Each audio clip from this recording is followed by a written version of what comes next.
မင်္ဂလာပါဒီတစ်ကြိမ်မှာတော့ကျွန်တော်ပြချင်တာကဒီဘရက်အိုဘားမားပေါ့နော်ဒီဘရက်အိုဘားမားဟာဆိုရင်သူ့ရဲ့နောက်ခံကိုကြည့်မယ်ဆိုလို့ရှိရင်သူဟာအာဖရိကတိုက်ဖြစ်တယ်အာဖရိကတိုက်သားဖြစ်တယ်အာဖရိကတိုက်မှာအာဖရိကနိုင်ငံလွတ်လပ်ရေးလူဖြူလူမဲကိစ္စမှာလွတ်လပ်ရေးရအောင်သူတို့နိုင်ငံအရင်တုန်းကလွတ်လပ်ရေးမရဘူးသူများရဲ့နိုင်ငံအုပ်ချုပ်ခန့်ဒီလိုမျိုးဖြစ်ခဲ့တယ်ပေါ့အဓိကပြောမယ်ဆိုလို့ချင်းသူများနိုင်ငံဩစခံသူများအနိုင်ကျင်းခံတော့နိုင်ငံဖြစ်တယ်ဆင်းရဲတော့နိုင်ငံအဲ့ဒီလိုမျိုးဆင်းရဲတော့နိုင်ငံဟာတကယ်တမ်းကျတော့ပမာဦးဆုံးကဲတင်ပြလိုက်တာကချိကတင်ပြခဲ့တဲ့ပို့မှာအာဖရိကတိုက်အာဖရိကန်ဆိုတာကကပလီနိုင်ငံပေါ့နော်အဲ့ဒီနိုင်ငံဖြစ်နိုင်လောက်တယ်အဲ့ဒီနိုင်ငံဖြစ်နိုင်ပြီးတော့မှသူကနယ်စင်မင်းဒလာကနိုဘယ်ဆုငင်းချမ်းရေးရအောင်လူဖြူလူမဲခွဲခြားရေးစနစ်မှာလူမဲကအနိုင်ကျင်းခံဘဝကနေလူမြောက်အောင်ကဲတင်ပေးခဲ့တာကနယ်စင်မင်းဒလာဖြစ်တယ်အဲ့ဒီလိုမျိုးဖြစ်တဲ့အခါမှာဒါပေမဲ့ဒီလိုအမေရိကန်နိုင်ငံမြို့ကြီးထဲမှာတမန်တက်လို့တဲ့နိုင်ငံကြီးထိပ်တန်းကဘာမှာတကယ်နိုင်ငံကြီး top ဖြစ်တဲ့အမေရိကန်နိုင်ငံပေါ့နော်အဲ့ဒီနိုင်ငံကိုတွားပြီးတော့မှသမ္မတအဖြစ်ရွေးချယ်ခံပြီးတော့မှရရှိခဲ့တာကကြတော့ဒီဘရက်အိုဘားမားကနံပါတ်1ဖြစ်ပါတယ်မတန်တင်ခံရတဲ့ကန်ထာဝိန်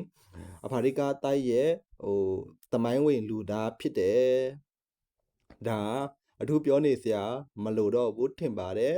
အဲ့တော့ကျွန်တော်ကလက္ခဏာဆရာဝင်းကျော်ဖြစ်ပါတယ်ကျွန်တော်တင်ပြချင်တဲ့လက်ဖွားပင်ကကြတော့ဒီ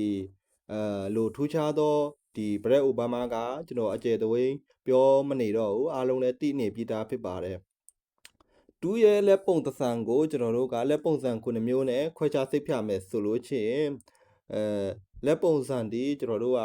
ကြည့်လိုက်မယ်ဆိုလို့ရှိရင်ခြေ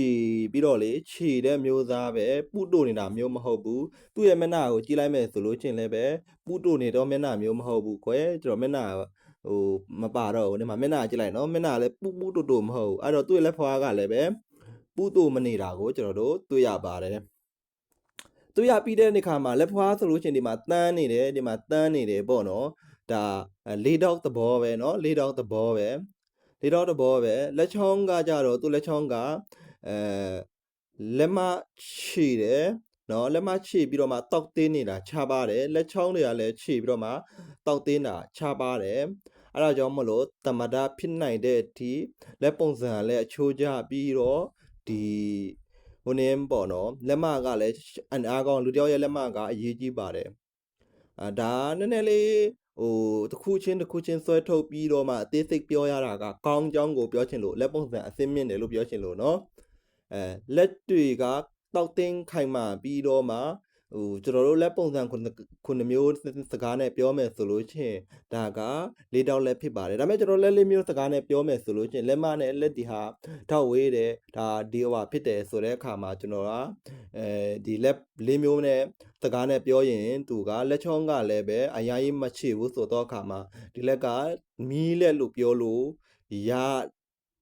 နီးစက်တယ်ပေါ့နော်ပြောလို့မီးလက်ရဲ့အဟောအတိုင်းပြောမယ်ဆိုလို့ရှိရင်ဦးစီးဦးဆောင်ဦးရွက်နိုင်တယ်သူ့မှာလည်းဒီလိုအရေးချင်းရှိတယ်ပေါ့ဒါမီးလက်ပေါ့ဒါအတူချုပ်ပဲပြောတာအကျယ်ချက်မပြောလို့အကျယ်ချက်ပြောမယ်ဗီဒီယိုသားကြီးခြေသွားမှာဖြစ်တယ်ဒါကြောင့်မလို့ဒီနေ့မှာလက်ပုံစံကအရန်အသင်းမင်းတယ်လက်တရုပ်ခွဲတဲ့နေရာမှာလေတခါလေကြာရင်ဒီလက်လို့ပြောလိုက်ရတာကအသစ်တွေ့ရဖို့ခက်တယ်ဒါပေမဲ့တစ်ခုချင်းဆွဲထုတ်ပြီးတော့မှဒါကောင်းပါတယ်ဆိုတဲ့ဟာမျိုးကိုဆွဲထုတ်ရတာမျိုးဖြစ်တယ်လို့ကျွန်တော်ဆရာဝင်းကျော်ကပြောရင်းနဲ့နှိကုံးချုပ်ပါရစေ